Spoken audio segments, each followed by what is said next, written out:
आज हम करेंगे मैट्रिसेस के अंदर कंसिस्टेंट एंड इनकंसिस्टेंट सिस्टम। ठीक है। अगर कंसिस्टेंट है इट मींस वहां पे सॉल्यूशन एग्जिस्ट करेगा। ठीक है। सॉल्यूशन हो सकता है कि आपका यूनिक सॉल्यूशन हो या इनफाइनाइटली मैनी सॉल्यूशन हो। और इनकंसिस्टेंट है तो वहां पे नो सॉल्यूशन होगा। ठीक है। हम ए इज टू बी दो मैट्रिसेस लेंगे, अगर उसका रैंक ए मैट्रिक्स के इक्वल आएगा, राइट हैंड साइड मतलब A X equal to B form बनाएंगे, राइट हैंड साइड के एलिमेंट को हम बी मैट्रिक्स में लिखेंगे। और हम ए और बी की अगर हम इकट्ठी मैट्रिक्स लिखते हैं उसको हम ऑगमेंटेड मैट्रिक्स बोलेंगे। ठीक है। अगर ए इज टू बी का रैंक ए के इक्वल नहीं हो उसको हम इनकंसिस्टेंट सिस्टम या नो सॉल्यूशन कहते हैं। अगर rank of A B equal to rank of A equal to number of unknowns हो, ठीक है, तो वहां पे यूनिक सॉल्यूशन आता है। अगर rank of A is to B और रैंक ऑफ ए तो इक्वल है but it is not equal to number of unknown, तो वहां पे हमारे पास इनफाइनाइटली मैनी सॉल्यूशन होते हैं। वहां हम जेड को सपोज कोई के वैल्यू को स्केलर टी या के सपोज करेंगे। अब के की इनफाइनाइट वैल्यूज हो सकती हैं, तो इस इनफाइनाइट वैल्यूज के लिए एक्स वाई जेड के भी इनफाइनाइट सॉल्यूशन एग्जिस्ट करेंगे। हमारे पास जो आपका हम 3 बाय 3 ऑर्डर की ही मैट्रिसेस लेंगे तो 3 वेरिएबल्स होंगे एक्स वाई जेड। ठीक है। मैं आपको कंसिस्टेंट सिस्टम क्या होता है इसके ऊपर बेस्ड एग्जांपल्स करवाऊंगी। और एक चीज और, इसमें से एक क्वेश्चन जरूर 101% 8 मार्क्स का आता ही आता है। ठीक है। बहुत वेरी वेरी इंपॉर्टेंट टॉपिक है और वेरी वेरी इंपॉर्टेंट जिसके सम्स है। अगर आपको कंसेप्ट पता होएगा तभी हम इसके सम्स कर पाएंगे। तो टॉपिक का नाम है solution of linear system of equation.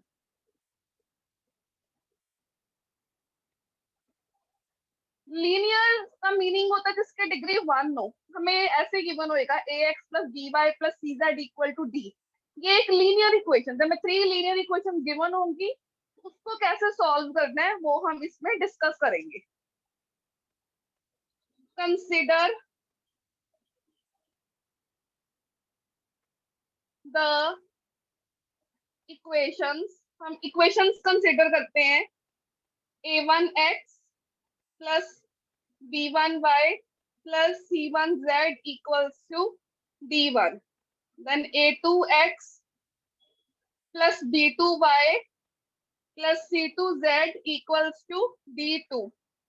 a3x plus b3y plus c3z equals to d3। ठीक है। हमें यहाँ पे 3 लीनियर इक्वेशंस गिवन है। फर्स्ट हम डिस्कस करेंगे कंसिस्टेंट सिस्टम। कंसिस्टेंट का मीनिंग होता है जिसका सॉल्यूशन एग्जिस्ट करे of equation. Consistent means solution exist करेगा, इट मे बी यूनिक और it may unique be infinitely many solutions. The given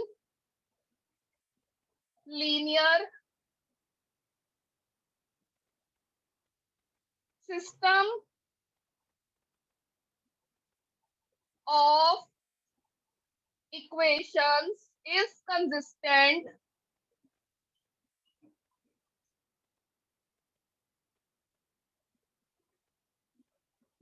if it has a solution. Consistent का meaning होता है अगर सिस्टम का सॉल्यूशन एग्जिस्ट करे। अब सॉल्यूशन 2 वेज में एग्जिस्ट कर सकता है। हो सकता है कि वो यूनिक हो और हो सकता है कि सॉल्यूशन हमारा इनफाइनाइटली मैनी हो।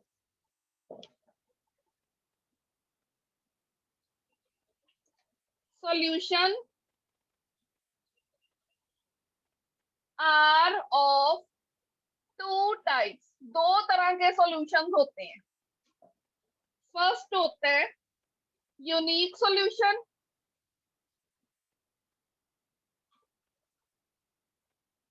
सेकंड होता है इनफाइनाइट मैनी सॉल्यूशन। अगर सिस्टम कंसिस्टेंट है, उसके दो तरह के सॉल्यूशन होंगे, या तो यूनिक होगा या फिर इनफाइनाइट मैनी सॉल्यूशन होगा। सेकंड होता है हमारे पास inconsistent means no solution.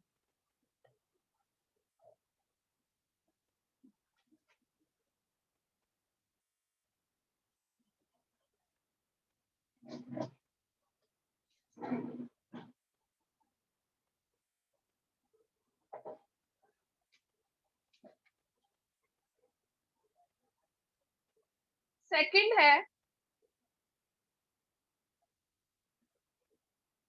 inconsistent system of equation।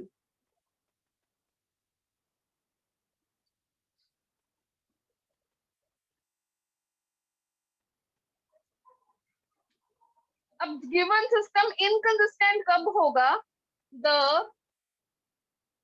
Given system of equation is inconsistent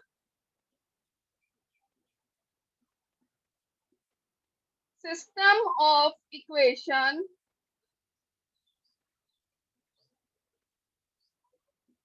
if it does not have any solution।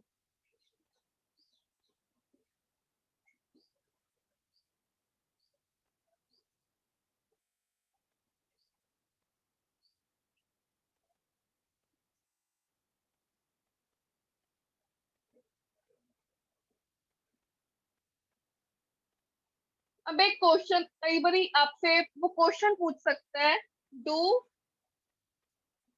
The system of equations will have unique solution?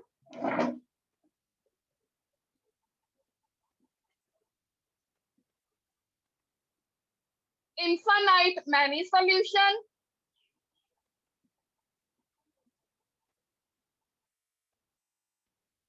और no solution? अब इसका answer क्या होगा?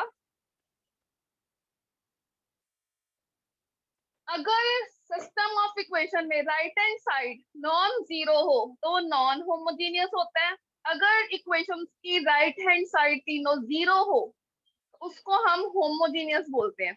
Right hand side zero हो तो homogeneous, right hand side non zero हो तो non homogeneous. पहले मैं नॉन होमोजीनियस के लिए कंसीडर करूंगी। फॉर नॉन होमोजीनियस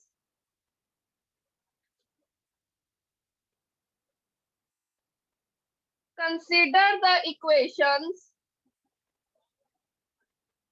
मेरी आवाज आ रही है? Yes ma'am. Yes ma'am.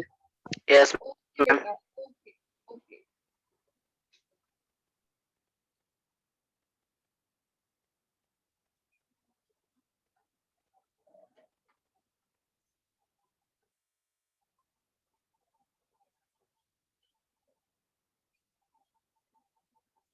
मैंने इक्वेशंस ली है a1x plus b1y plus c1z equal to d1, a2x plus b2y plus c2z equal to d2, a3x plus b3y plus c3z equal to d3।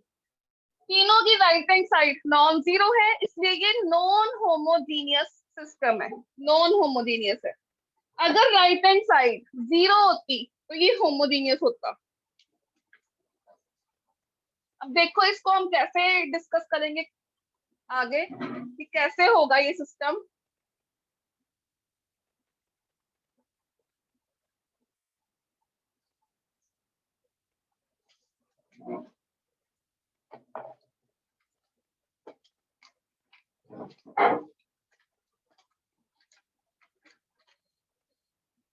हमें जब भी सिस्टम गिवन होगा सबसे पहला step होता है इसको मैट्रिक्स फॉर्म में लिखना।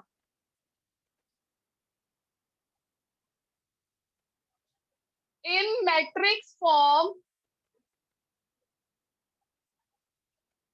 देखो यहाँ पे A1 B1 C1, ये किसके कॉफिशिएंट्स हैं?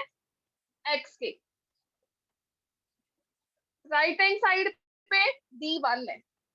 अब नेक्स्ट रो के A2 B2 C2, ma'am D1 ऊपर यस D2 लिखी। Yes yes yes yes, A2 B2 C2 किसके कॉफिशिएंट? पहला हम x लिखेंगे, ये x y z तीनों के थे, बट हम वेरिएबल्स को हम कॉलम में लिखेंगे। फर्स्ट रो के एलिमेंट को मैट्रिक्स के फर्स्ट रो में, सेकंड को सेकंड रो में, थर्ड को थर्ड रो में, और राइट हैंड साइड वाले को भी हम कॉलम फॉर्म में लिखेंगे। यहाँ पे वेरिएबल्स को कॉलम फॉर्म में लिखना है x y z।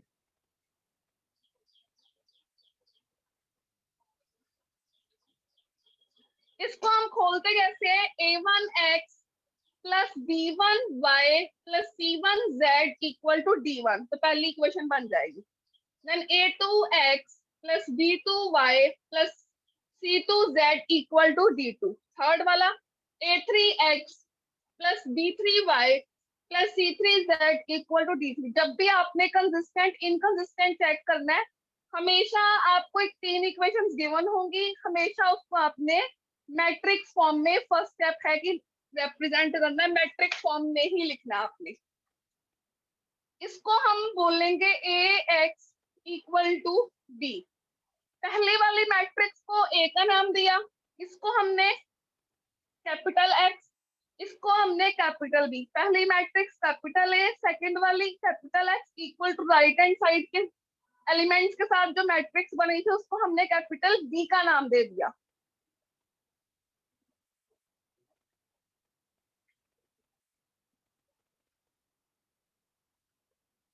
अब हम उसके बाद augmented matrix,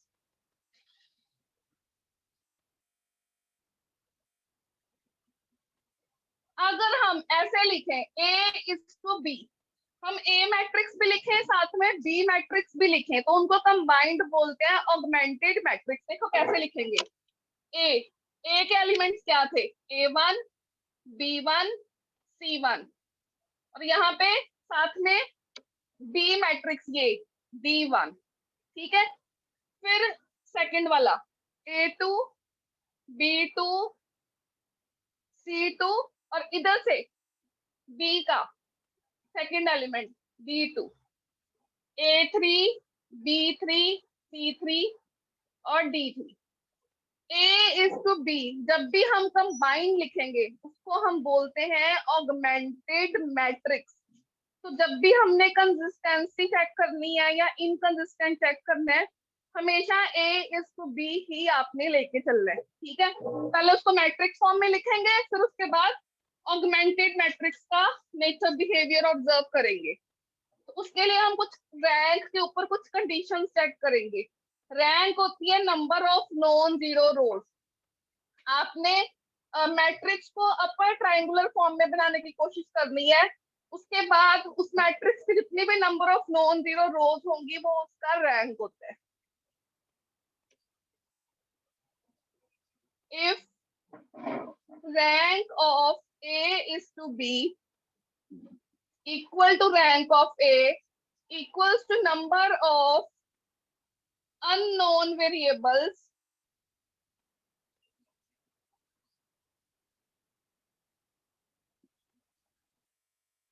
then system is consistent और इसका यूनिक सॉल्यूशन होगा, and having unique solution.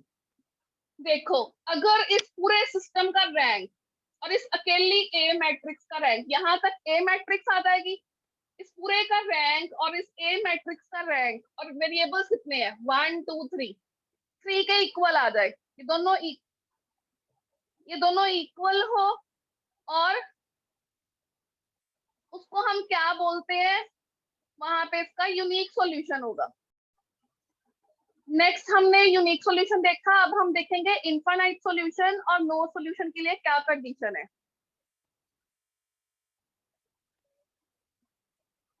Second है हमारे पास इफ इस रो को मीनिंग है रैंक, रैंक को हम रो सिंबल के साथ रिप्रेजेंट करते हैं। If rank of A is to B equal to rank of A less than number of unknown variables,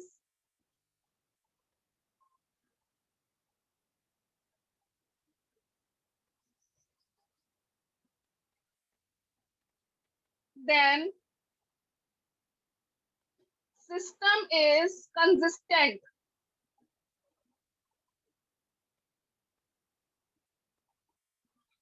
पर इसके इनफाइनाइटली मैनी सॉल्यूशन होंगे, infinitely many solution,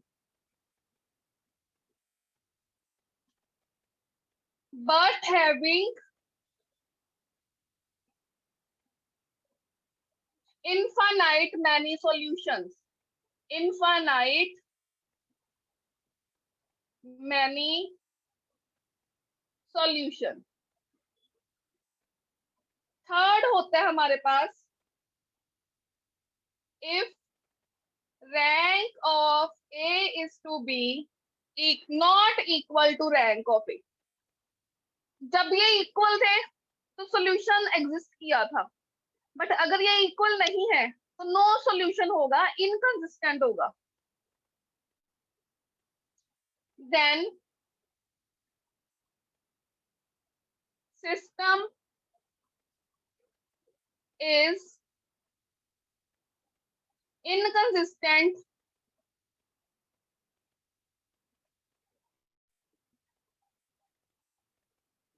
having no solution, having no solution।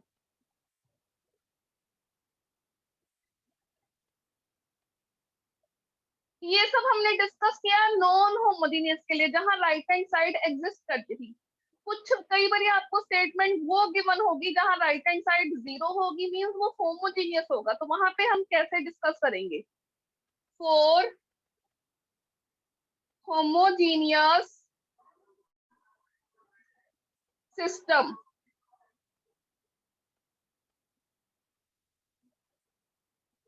इन homogeneous system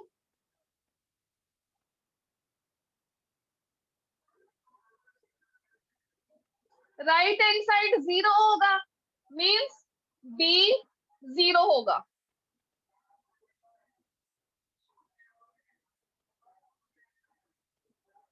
right hand side 0 होगा तो B 0 होगा, तो ए X equal to 0 आ जाएगा।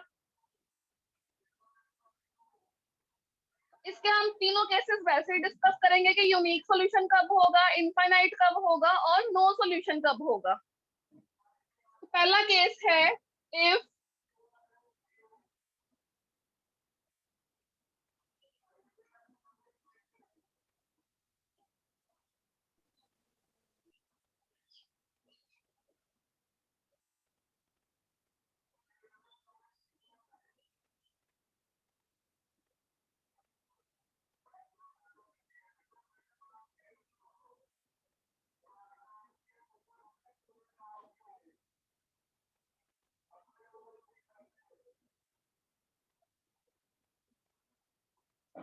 अगर rank यहाँ पे ए टू बी सिस्टम नहीं बनेगा तो ऑगमेंटेड मैट्रिक्स नहीं बनेगी। अगर rank of A number of unknown variables के इक्वल आ जाए तो यहाँ पे trivial solution means zero solution, means x0 y0 z0 zero solution exist करेगा, ट्रिवियल सॉल्यूशन।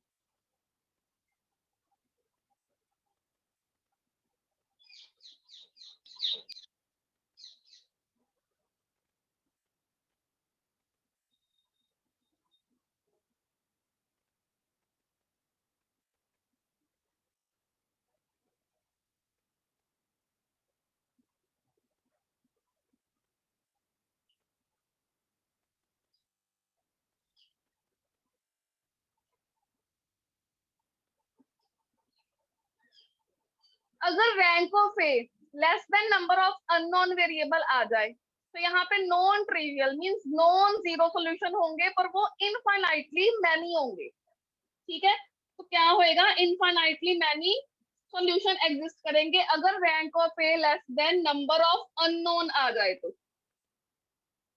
ये था होमोजीनियस के केस में कि हम होमोजीनियस के केस में कैसे सॉल्यूशन एग्जिस्ट करेगा। अब हम इनके ऊपर बेस कुछ एग्जांपल्स करेंगे।